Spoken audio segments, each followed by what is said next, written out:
بسم اللہ الرحمن الرحیم۔ آج تحریک لبیک پاکستان کی مجلس شورا کا اجلاس ہوا، جس میں سیاسی صورتحال کو مد نظر رکھتے ہوئے یہ اعلامیہ جاری کیا جا رہا ہے۔ آئین پاکستان لازوال قربانیوں کا نتیجہ ہے۔ آئین پاکستان کو منسوخ کرنے کی کسی سازش کو کامیاب نہیں ہونے دیں گے۔ پاکستان میں جاری شدید آئینی اور سیاسی بحران میں سابقہ حکومت یعنی تحریک انصاف اور اپوزیشن مسلم لیگ نون اور پیپل پارٹی، جن تینوں کے ہاتھ ہمارے لہو سے رنگے ہوئے ہیں، ہم ان کی رونق کو خاک ہوتا دیکھ رہے ہیں۔ یہ مکافات عمل ہے کہ فرعون کے لہجے میں بولنے والے آج بھاگتے پھر رہے ہیں۔ یہ بات روز روشن کی طرح عیاں ہے کہ آئین پاکستان جو ہماری دینی، شخصی اور سیاسی آزادیوں کی ضمانت دیتا ہے، تحریک لبیک پاکستان کو اس آئین کے ثمرات سے ہمیشہ محروم رکھا گیا۔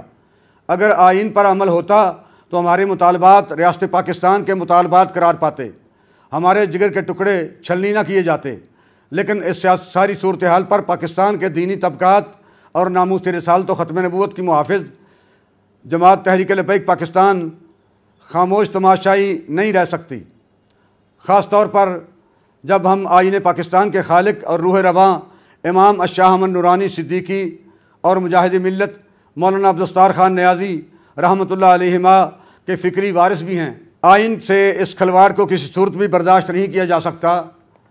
اگر اس روایت کو آج تسلیم کر لیا گیا تو کل کسی بھی غیر مسلم کو آئین سے کھلم کھلا بغاوت کرتے ہوئے وزیر اعظم اور صدر مملکت صرف ایک اسپیکر کی رولنگ پر لگایا جا سکے گا۔ آئین میں موجود مسلمان کی تعریف اور قادیانیت کے عقائد کی روک تھام پر ایک بڑا سوالیہ نشان لگ سکتا ہے۔ کیا ناموس رسالت جو ہمارے عقائد کا ریڈ زون ہے 295C پر ہم ممکنہ سمجھوتا برداشت کر لیں؟ صدارتی نظام کے شوشے کے پیچھے بھی قادیانی اور اسلام دشمن لابی ہی سرگرم عمل ہے، جو ہمارے آئین سے اسلام کو نکال پھینکنا چاہتے ہیں۔ ہمارا آئین ہمارے دینی اقدار کا محافظ ہے۔ تحریک لبیک پاکستان آئین پاکستان کے ساتھ کسی چھیڑ چھاڑ پر ویسے ہی رد عمل دے گی جیسے الیکشن فارم میں ترمیم پر ہم نے فیض آباد پر دھرنا دیا اور حکومت کو ناک رگڑنا پڑا۔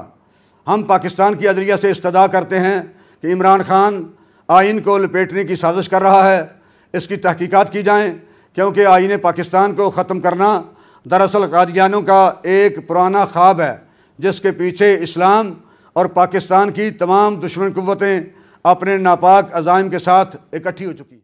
دار ختم نبوت زندہ باد، زندہ باد، من زندہ سب باد، نبیًا فقتلوا